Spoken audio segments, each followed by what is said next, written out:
Dieu m'a mis à cœur d'aller au-delà de l'évangile. Je vous assure, l'évangile est une bonne nouvelle, mais l'évangile ne suffit pas. C'est un gros choc, mais c'est vrai. L'évangile est une bonne nouvelle, mais Paul dit, je traitais durement mon corps et je l'assujettissais, afin qu'après avoir fini de prêcher aux autres, que je ne me perde pas moi-même. Ça veut dire que Paul a reçu l'évangile ou pas? Ce n'était pas Saul de Tarse qui disait, c'était Paul. Paul, c'est celui qui a rencontré Jésus sur le chemin de Damas. Donc il connaît Jésus, il a vu Jésus, il a confessé Jésus, il prêche même Jésus, mais il dit lui-même il a peur qu'après avoir fini de prêcher l'évangile, qu'on ne le rejette pas. Pourquoi? Parce que quand tu as déjà reçu l'évangile, le plus important n'est plus l'évangile, sont les lois qui permettent à l'évangile de se maintenir dans ta vie. Je vais demander à quelqu'un, si je t'annonce tout à l'heure que tu as un virement de 2 milliards sur ton compte, tu es content ou pas?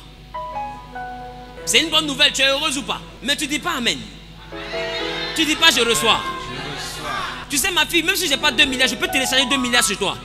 Parce que l'onction peut donner 2 milliards. Je n'ai ni or ni argent, mais ce que j'ai, je peux te donner. Au nom de Jésus, sois milliardaire. Qui dit je reçois? Qui dit je reçois? Celui qui a l'onction n'a pas besoin d'avoir l'argent pour te donner l'argent. Donc, je peux te donner la bonne nouvelle. Tu reçois des milliards. Et cette bonne nouvelle-là te fait tressaillir. Tu as c'est ça l'évangile. Maintenant, même si je te donne des milliards, ça passe forcément par un compte bancaire. Quand les milliards passent par un compte bancaire, tu as fini de fêter à la maison. La bonne nouvelle, c'est pas ça. Vous n'avez plus poulet à crédit, vous appelez tu es milliardaire. Il n'y a pas de problème. Amen. Vous avez déjà plus Coca-Cola à crédit, il y a foy. Dis à ton mari, il y a foy. Tu as peut-être même giflé ton propriétaire de maison. Tu dis ta force maison, il a fait quoi toi? Demain, il y a des milliards. Dis amen. Donc, tous les palabres sont déjà prêts. On est sûr que tu as réussi. Amen. Maintenant, tu arrives à la banque, tu n'as pas pièce d'identité.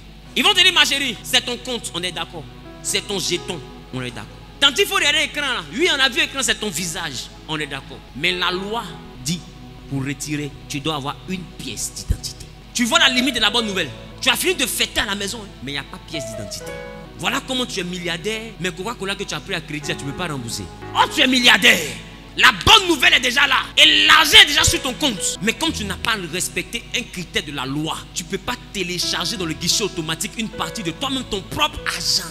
Voilà pourquoi je te dis que l'évangile ne suffit pas. Parce que l'évangile charge ton surnaturel de plusieurs bénédictions. C'est pourquoi la Bible dit, nous sommes bénis de toutes sortes de bénédictions dans les lieux célestes en Jésus. Maintenant, pour envoyer ce qui est dans les lieux célestes, dans les lieux terrestres, il te faut connaître la loi qui permet de transposer le surnaturel dans le naturel.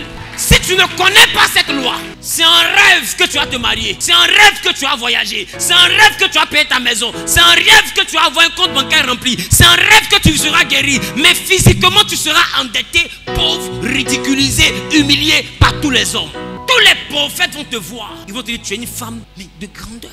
Toi-même, tu as dit, mais attends, vous dites la même chose. Pourquoi? Le prophète ne te ment pas, il dit la vérité. Parce qu'un prophète ne voit pas ta réalité. Un prophète voit la vérité. La réalité, c'est la terre. La vérité, c'est le ciel. Non, le prophète, lui, ne regarde pas ici. Lui, il regarde d'en haut. Quand il regarde d'en haut, tu es milliardaire. Mais physiquement, tu es endetté. Parce que tu n'arrives pas à télécharger le surnaturel dans le naturel. Les lois, quand tu as déjà l'évangile, sont plus importantes dans ta vie que l'évangile elle-même. Et quand un chrétien se limite à l'évangile et qu'il méprise les lois, ce qui se passe, c'est qu'au moment où on prêche l'évangile, il est heureux. Mais dès qu'il sort, les problèmes le rendent triste encore. Tu ne remarques pas que quand tu es dans la présence de Dieu, il y a comme une joie qui déborde, comme si tu n'as plus de problème. Mais dès que tu ressors, qu'est-ce qui se passe? Tu as comme un ballon percé qu'on a gonflé. Et quand tu ressors, par le trou là, le vent qu'on a mis en toi là, sort un peu. Et puis à un moment donné, tu recommences à pleurer. Les soucis t'envahissent encore. Parce que l'évangile, c'est qu'une nouvelle. Or, une nouvelle crée de l'émotion. L'évangile t'a fait rentrer à l'église. L'évangile t'a fait confesser Jésus. Où tu es assis ici là, tu as besoin de plus que l'évangile. Tu as besoin qu'on t'enseigne les lois qui vont te permettre de chasser les démons. Tu as besoin qu'on t'enseigne les lois qui vont te permettre de transformer la malédiction en bénédiction. Tu as besoin qu'on t'enseigne les lois qui vont te permettre de semer petit et puis de moissonner beaucoup. Tu as besoin qu'on t'enseigne les lois qui vont t'envoyer à être différent des païens. Tu as besoin qu'on t'enseigne les lois qui vont envoyer ton surnaturel à grandir. Tu as besoin qu'on t'enseigne les lois qui vont te rendre différent des amis que tu as. Tu as besoin qu'on t'enseigne les lois. Alors Dieu dit à Job, tu te plains de pauvreté, mais connais-tu les lois du ciel? Beaucoup de chrétiens se plaignent, mais ils ne connaissent pas les lois. Voilà pourquoi le Notre Père, et c'est là que je termine, est très significatif. Il dit, Notre Père qui est aux cieux, que ton nom soit sanctifié, que ton règne vienne, que soit faite sur la terre comme... Vous voyez? Ça veut dire que Jésus est déjà conscient qu'au ciel, là, on a tout.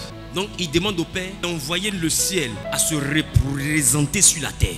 Il dit que ce qui est dans le ciel soit la même chose dans ma vie que ce qui est sur la terre. C'est une manière d'envoyer le ciel à descendre sur la terre. Parce que nous sommes riches spirituellement. Mais si on n'arrive pas à envoyer ces choses dans le physique, physiquement nous serons juste endettés.